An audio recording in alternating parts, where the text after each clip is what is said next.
Selamat malam Bapak Ibu, Saudara-saudari yang dikasihi Tuhan kita Yesus Kristus. Terimalah salam dari HKBP Kernolong, HKBP tertua di Pulau Jawa. Sebelum kita memasuki peraduan malam, marilah kita beribadah sejenak.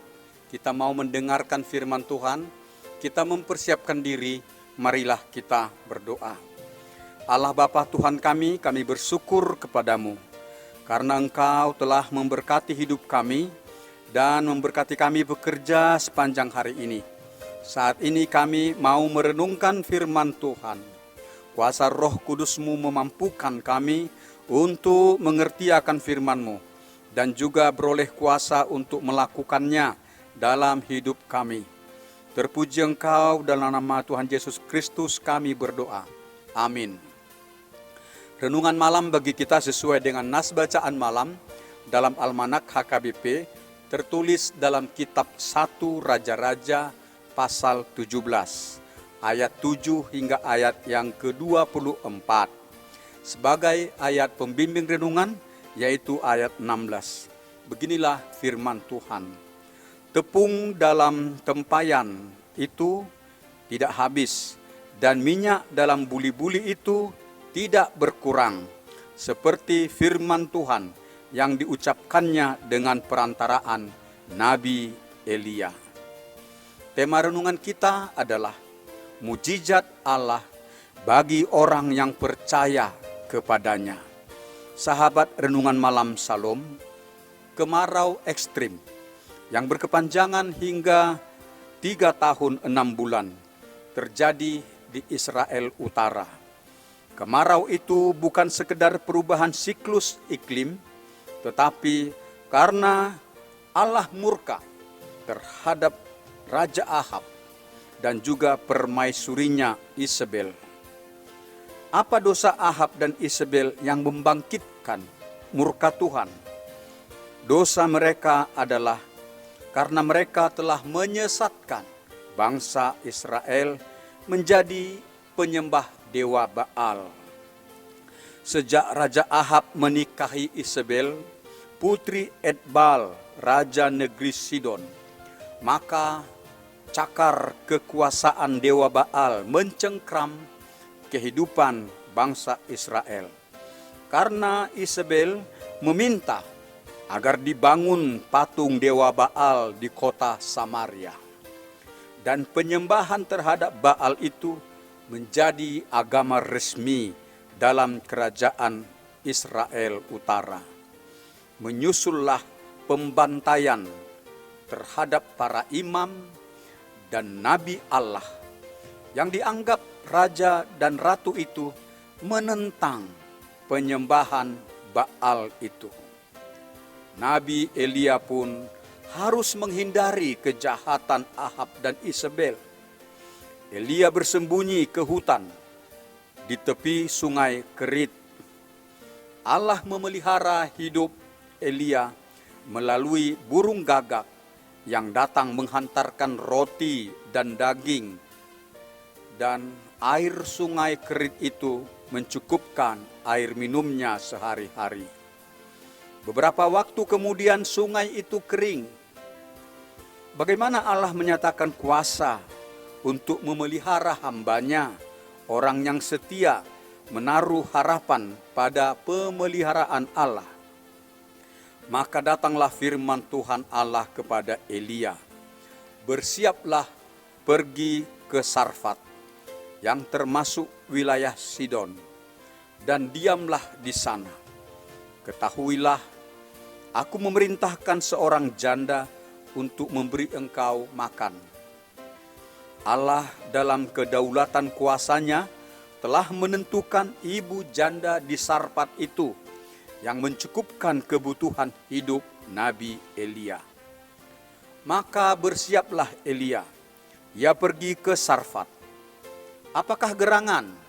Pada ibu janda itu ada berlimpah bahan pangan.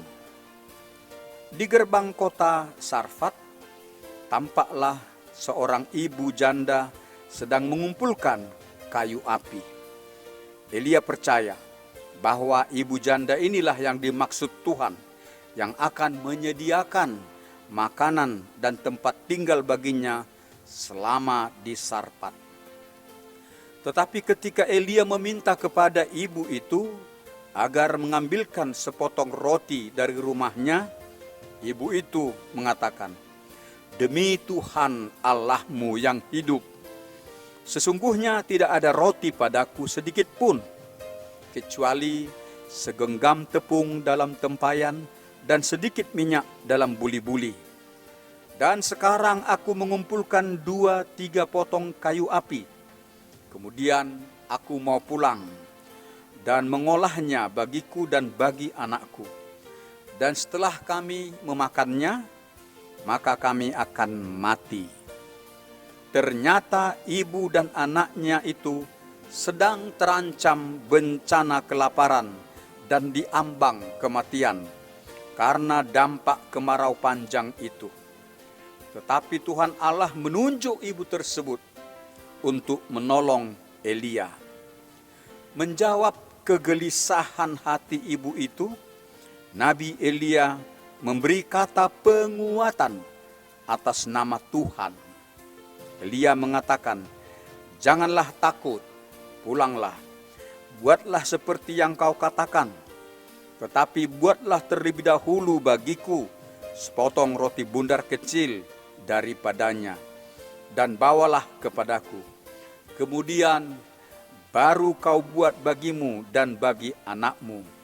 Sebab beginilah firman Tuhan, Allah Israel. Tepung dalam tempayan itu tidak akan habis, dan minyak dalam buli-buli itu pun tidak akan berkurang, sampai pada waktu Tuhan memberi hujan ke atas muka bumi." Sahabat Renungan Malam Salom, Tuhan Allah menjanjikan mujizat-mujizatnya yang besar, hendak memelihara hidup hambanya Elia dan juga ibu janda itu serta anaknya, dengan memberikan tepung dan minyak sampai berakhirnya musim kemarau itu, supaya Elia dan ibu janda itu dan anaknya setiap hari dapat menikmati makanan sebagaimana Allah menyediakan bagi mereka. Ibu janda itu menyambut firman Tuhan yang dikatakan Nabi Elia dengan hati percaya, tanpa keraguan. Ia pulang, membuat roti dan menjamu Elia, lalu membuat bagi dirinya dan untuk anaknya. Karena sikapnya yang percaya itu, maka ia menyambut mujizat Allah yang besar. Dalam ayat 15 dan ayat 16 dikatakan, "Maka perempuan itu mendapat makan beberapa waktu lamanya. Tepung dalam tempayan itu tidak habis, dan minyak dalam buli-buli itu tidak berkurang, seperti firman Tuhan yang diucapkannya dengan perantaraan Elia." Dalam nas renungan ini dinyatakan bahwa Allah melakukan mujizat besar, seperti yang telah diperbuat Allah bagi umat Israel selama di padang gurun, dengan memberikan manna yang turun bersama embun di malam hari untuk mencukupkan kebutuhan hidup bangsa Israel selama 40 tahun lamanya. Dalam nas renungan ini menguatkan iman kita, agar kita pun mempercayai kuasa dan kasih Allah bagi hidup kita. Allah sumber berkat kehidupan bagi kita sekaliannya. Tidak hanya kebutuhan hidup jasmani, tetapi juga untuk hidup yang kekal. Maka kita harus menyambut kuasa dan kasih Allah itu yang memelihara hidup kita, memberkati dan menyelamatkan hidup kita. Kita menyambutnya dengan iman yang teguh.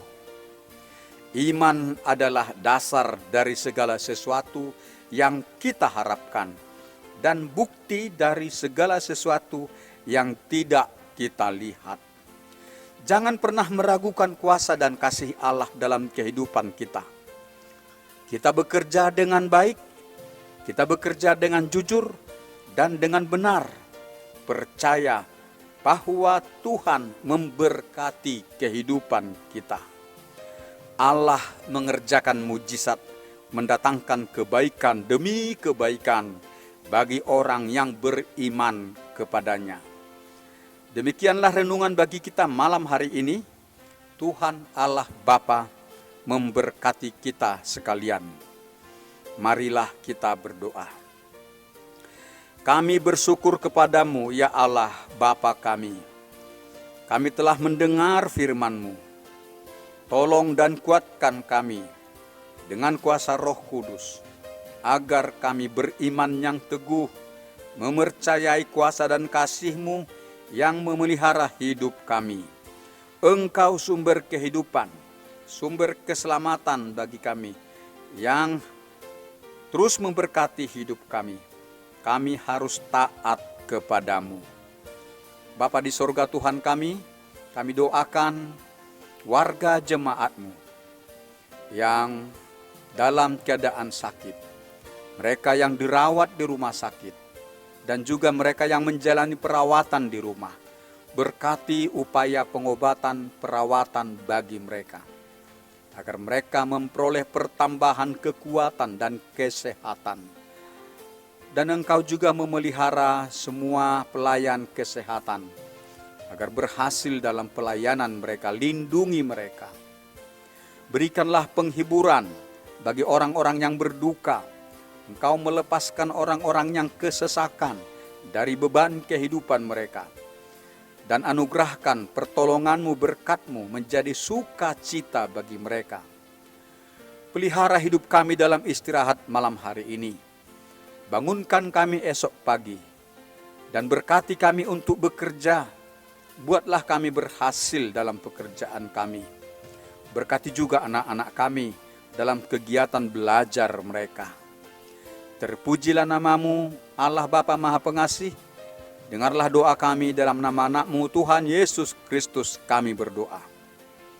Amin. Anugerah Tuhan kita Yesus Kristus, kasih setia Allah Bapa, persekutuan dengan Roh Kudus, memelihara hidup kita selama-lamanya. Amin.